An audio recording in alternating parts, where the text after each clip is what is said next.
비가 많이 왔습니다. 비 피해 없으시죠?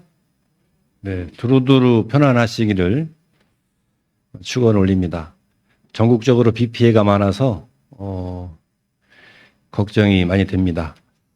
올해도 어느덧 이제 6월이 지나서 7월 중순에 가까워졌는데 지금 절집에는 여름 안거, 하안거라 하죠. 여름 안거가 한참입니다. 보통 이제 이 여름 한거 때는 절에서는 이제 백중을 봉행을 하게 되는데 우란분제라고 하죠. 다 기도 입지하셨죠? 네. 그래서 이제 들으셨겠지만 우란분에 대해서 조금 이야기를 함께 나누고 원래의 본문인 법담인 천수경으로 갈까 합니다. 우란분은 이제 백중이라고 해서 절집의 5대 명절 중에 하나인데 원래 백중이 신앙에 대해서 이렇게 한 것은 오래되지 않았어요.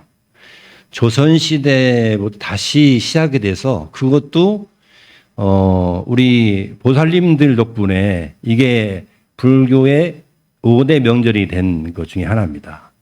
그 조선시대에는 이제 불교가 여러 가지 어려움이 많았기 때문에 공개하지 못하고 아름아리로 본인들의 조상들을 모시면서 그것이 확산이 되면서 이제 백중이 기도가 여기에 현재까지 이르게 됐는데요. 쭉 거슬러 올라가면 부처님 당시에 목련존자라고 목건년이라고 하죠. 목련존자라는 분이 계셨는데 이분이 10대 제자이면서 10대 제자면서 가장 이분의 특징이 잘 아시겠지만 신통제일이에요. 신통제일. 목련존자 그러면 신통제일이죠. 근데 이분이 이제 신통이 워낙 뛰어나다 보니까 본인이 아랑가를 정득하고 제일 먼저 생각이 난 사람이 어머니였어요. 어머니가 어디 계신가 보니까 어머니가 아기도에 떨어져서 굉장한 고통을 받고 있는 거예요. 근데 그 고통 중에서 가장 큰 고통이 뭐냐면 먹지 못하는 고통이에요. 굶주리는 고통. 그래서 이 옥련존자가 본인의 바루에 공약물을 담아서 신통으로 어머니에게 보냅니다. 보냈는데 어머니가 그 바루를 받게 돼요. 받고 너무 굶주림에 그 바루 안에 담겨져 있는 공약물을 먹으려고 손에 드는 순간 입에 넣으려고 하는 순간 그 음식물이 불로 딱 타버리는 거예요. 변해서. 그게 다 한 줌의 음식도 먹을 수가 없는 상황이 된 거예요. 그 모습을 보고 먹는 자가 너무 마음이 아픈 거예요. 근데 보니까 이거는 이제 목련경에 나오는 이야기인데 왜 그런 과보를 받느냐. 목련존자 어머니가 살아 있을 때 약간 좀 얄궂은 취미가 있었던 것 같아요. 심술궂었던 것 같아요. 특히 뭘 많이 했냐면 탁발하는 수행자들의 바로를 그렇게 많이 깼어요. 얄궂죠. 본인이 공양을 내는 것도 부족한데 그렇게 수행자들을 많이 괴롭혔던 거예요. 그러니까 그 과보로 이제 악도에 떨어져서 그런 고통을 받는데 그 모습을 본 목련존자는 너무 가슴이 아픈 거죠. 그래서 그 눈물을 흘리면서 그 당시 사이국 기수국 고등원에 계시던 부처님을 찾아뵙습니다. 찾아뵙고 그런 사연들을 이야기를 해요. 그러니까 부처님께서 어머니를 제도하기 위해서는 너의 힘으로는 부족하다. 그럼 어떻게 됩니까? 모든 대중들이 수행을 마치는 하안거 전날 자자일에 그 많은 스님들에게 공양을 베풀고 공양을 내면 그 공덕으로 어머님이 좋은 갈래에 갈 수 있다. 이런 이야기를 하게 됩니다. 그 이야기가 언제 담아져 있는 경전이 우란분경이에요. 우란분경. 그래서 이제 우란분경의 한 구절을 제가 오늘 소개를 할까 하는데, 그러면서 부처님께서 목련존자로 시작이 됐지만 모든 불제자들은 이 백중우란분제를 해야 돼, 봉행해야 된다 하면서 뭐라고 말씀하시냐면, 법회지에 보면 불제자로서 효순을 닦는 자는 반드시 순간마다 항상 부모 공양하려는 생각을 7세의 부모에 이르기까지 하라. 이렇게 명확하게 나와 있어요. 그러니까 7세 부모라고 하는 거는 내 윗대 7대 조상까지 천도제를 이 백중기도에 입제를 해야 된다. 이렇게 경전에 나와 있습니다. 그리고 매년 7월 15일은 항상 효순한 마음으로 길러주신 부모와 나아가 7세의 부모를 위하여 우란분제에 부처님과 수행자들에게 보시하며 부모가 길러주고 사랑하며 준 은혜를 갚아라. 너희들 모든 불자들은 마땅히 이 법을 받들어 지녀야 한다. 이렇게 우란분경의 백중을 반드시 봉행하되, 그것은 현세의 부모님, 지금 살아계신 부모님이라든지 또 과거의 7세 부모까지 다 효순을 마음으로써 봉행을 해야 된다는 겁니다. 그러니까 이 백중은 돌아가신 영가니들만 천도하는 것이 아니라 이 백중 49일 동안에는 만약에 부모님이 현재 살아계신다면 그 부모님에게도 효순한 마음으로 봉양해야 되는 그런 효행의 기간이기도 합니다. 그래서 이 목련존자는 신통제일이지만 어떻게 말하면 효행제일이다, 이렇게 말씀을 드릴 수가 있습니다. 우란분이라고 하는 거는 산스크리트 말인데 거꾸로 매달려 있다, 이런 뜻이에요. 그만큼 이제 고통이 극심하다라는 거죠. 근데 거꾸로 매달려 있는 거는 우리만 거꾸로 매달리는 게 지옥에 가서 진짜 거꾸로 매달리는 게 아니라 우리의 생각들이 이게 뒤바뀐 생각들, 거꾸로 생각하는 것, 어떤 상황이나 이런 것들을 제대로 봐야 되는데 제대로 안 보고 거꾸로 이렇게 보고 있는 그런 상황들을 우란분이라고 말할 수가 있습니다. 그러니까 이제 거꾸로 되어 있는 거를 제대로 돌리는 것, 이게 바로 우란분이다. 다시 말씀드리면 우란분제는 현세의 부모와 과거의 7세 부모까지도 천도를 하는 것도 의미가 있지만, 우란분이라고 하는 거는 현재의 내 마음이 혹시라도 전도돼 있으면, 뒤바뀐 생각을 가지고 있으면 이걸 바로 돌리는, 바로 변화시키는 그런 의미도 있다. 그러니까 그 마음속으로는 조상을 천도하고 또 마음으로 내 마음을 관조하면서 혹시라도 말이 뒤바뀐 말이 없나, 또 마음이 뒤바뀐 마음이 없나, 또 행동은 뒤바뀐 행동이 없나를 잘 관찰해서 보는 것도 이 49일의 의미가 있다.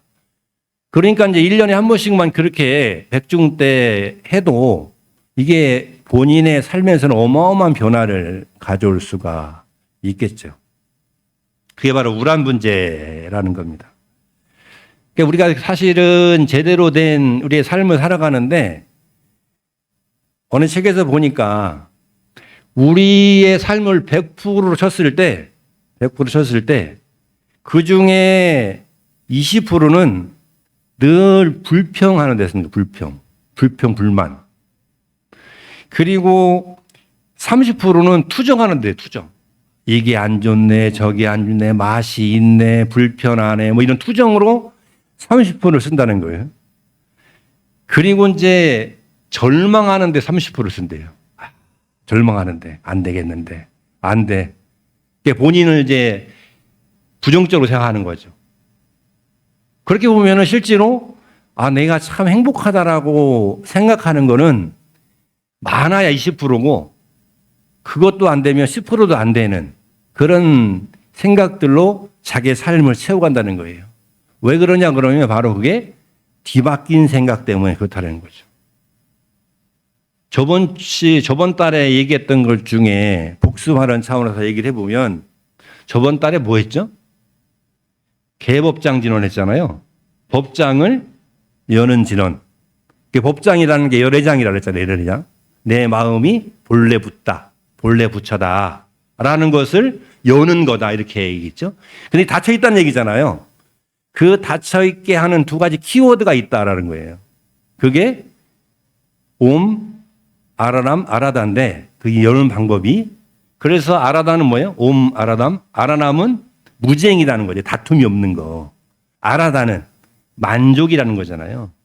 그러니까 다툼이 없고 만족하면 열애가 열리는 거예요. 내 안에 원래 붙다가 열리는 거예요. 쉽게 말하면 우리 금강정사의 수행 지침으로 보면 마반야바라밀이 되는 거예요. 이 두 가지가 다툼과 투쟁, 본인의 그 갈등이 없고 마음적으로 갈등이 없고 만족함이 되면 자연스럽게 마반야바람이 되는 건데 그 마반야바람이 잘 왜 안 되냐? 그것은 바로 하나는 내적 갈등이 늘 끊임없이 일어나기 때문에 그렇다는 거예요.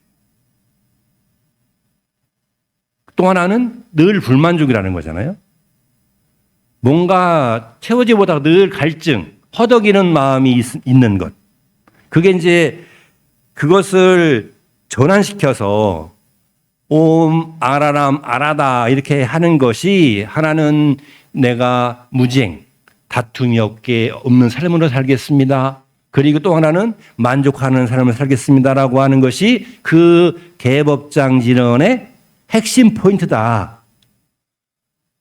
라고 저번 달에 말씀을 드렸는데 하나도 기억 안 나시죠? 그래서 복습을 다시 하는 겁니다. 물론 이제 저번 주에는 넷째 주에 했는데 이번 달엔 제가 다음 주에 일정이 하나 있어가지고 동명수명을 이렇게 바꿨어요. 그래서 법회에 있는 멤버들이 다 바뀌어서 그런지 모르겠지만 기억이 전혀 안 나시는 눈빛들인데 그 법장을 연다는 거는 개법장진을 하면서 그냥 입으로만 하면 안 되고 이 개법장진을 하면서 내 마음으로 갈등을 하지 않겠습니다. 또 하나 내 마음으로 만족하는 삶을 살겠습니다. 라고 생각을 해야지 그 진언에 진짜 영혼과 가피가 있는 거다라는 거예요. 입으로만 하면 안 되고. 그 개법장이 그런 의미죠. 결국은 우리의 삶이 어떻게 보면 두 가지 축이 하나는 늘 내적 갈등, 마음적으로는 개인적으로 봤을 때는 항상 마음적으로 갈등하는 거예요. 이럴까 저럴까 그러죠? 이럴까 저럴까. 늘 불안한 거죠. 또 하나는 늘 불만인 거예요. 사랑을 많이 줘도 불만, 사랑을 너무 많이 안 줘도 불만. 그죠? 그러니까 이 불만을 사그러들게 하는 것도 굉장히 중요한 거죠. 근데 어떻게 해야 되느냐? 이거는 남이 해줄 수 있는 것도 아니고 부처님이 해줄 수 있는 것도 아니고 누가 역사해 주는 것도 아니고 이미 정해진 것도 아니에요. 그러잖아요? 지금 내 마음의 갈등을, 내적 갈등을 누가 해결해 줄 수 있겠어요? 또 내 마음의 불만족을 누가 해결해 줄 수 있겠어요? 이거는 본인이 아니면 누구도 해줄 수가 없어요. 그 아무리 권세가 높은 사람이 온다 하더라도 이건 해결할 수가 없다. 그럼 어떻게 해결하느냐? 그 해결하는 방법이 바로 마하바냐바라밀인 거예요. 그렇게 마음의 내적 갈등이 있을 때 내적 갈등이 있는 그 순간에 마하바냐바라밀을 떠올리는 거예요. 마음에 불만이 쌓일 수가 있거든요. 저도 그래요.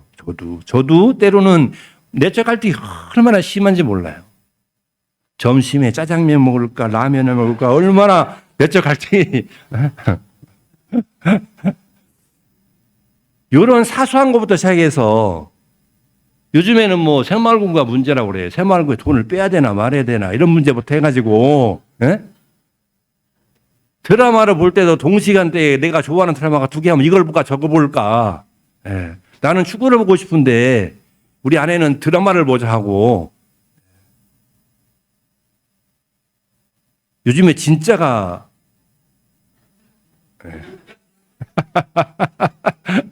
재밌어요. 네. 근데 요즘에 그런 드라마를 가끔씩 눈물이 날 때가 있어요, 제가. 그 호르몬이 제가 바뀌는 것 같아요, 지금. 예? 아, 그래요? 아, 막장 드라마예요? 예. 그런 드라마도 이제 이걸 볼까 저걸 볼까 뭐 갈등이 우리의 삶에 늘 끊임없이 있죠. 이제 비유는 이제 말씀을 드렸습니다만은 결정적일 때는 그 마음의 갈등들이 자기도 모르게 계속 일어나요. 근데 그게 쌓이고 쌓이면 나중에 결정적일 때 그 힘이 발동하게 되면 그 업력이 발동하게 되는 거예요. 그런 감정들이 쌓여 있는 걸 업장이라고 말하고 그것이 발동하는 걸 업력이라고 말해요. 그래서 그런 것들이 발동해서 그 결과가 오는 걸 업보라고 하죠. 그러니까 그거는 마하바냐바라밀로 비춰보고 들여다봐야 됩니다. 예를 들면 여기에 캄캄한 창고가 하나 있는데 그 창고에 뭐가 있는지 아무도 몰라요. 근데 물건이 생길 때마다 그 창고에 계속 집어 던져놨어요, 뭔가를. 그 안에 뭐가 있는지 아무것도 몰라요.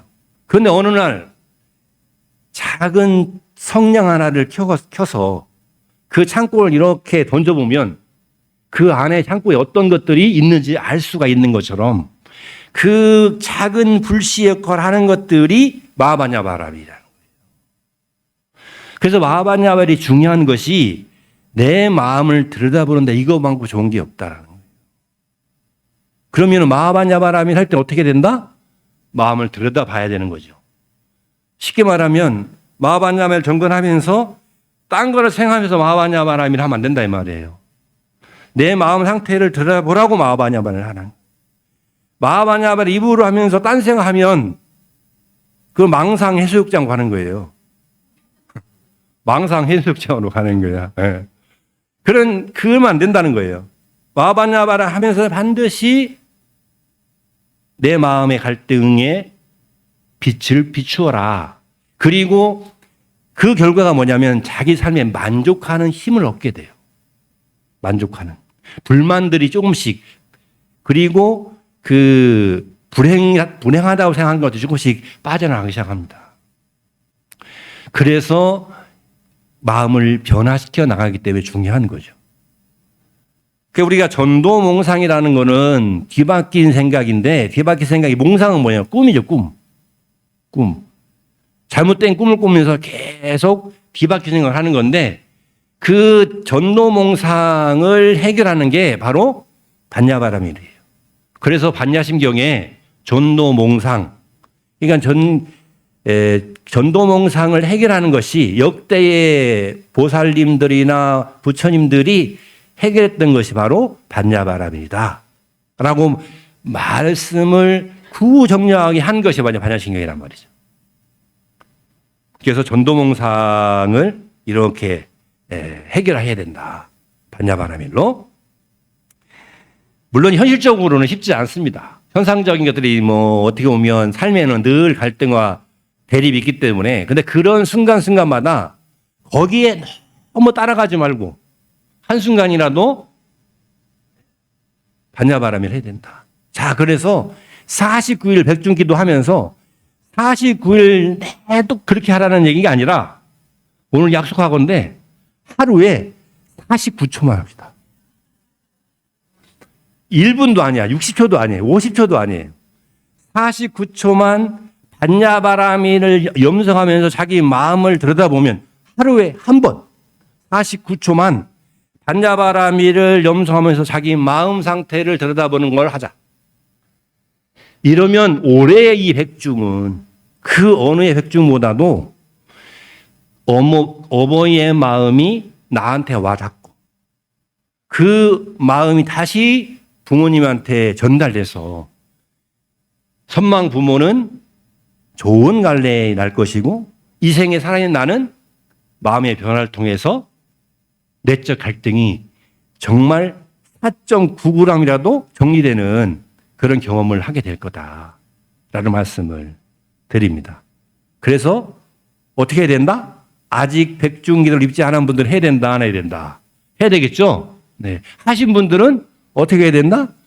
도반들한테 한 분을 더 모시고 와야 된다. 네. 모시고 와서 함께 이 백중 우란분제를 봉행할 수 있도록 마음을 내야 됩니다. 그게 다른 말로는 전법이라는 거예요. 다른 말로 그걸 포교라고 얘기하는 거예요. 전법과 포교는 이러한 기회가 있을 때 내가 용기를 내서 내 도반이나 내 이웃이나 나의 가족이나 나의 친구들에게 그 이야기를 할 수 있는 용기, 이게 원력이죠. 할 수 있어야 됩니다. 그 다음 달에 제가 왔을 때 저 백중 영가단이 비어있는 데가 없이 꽉 들어차서 많은 분들이 함께 백중을 봉해주겠다.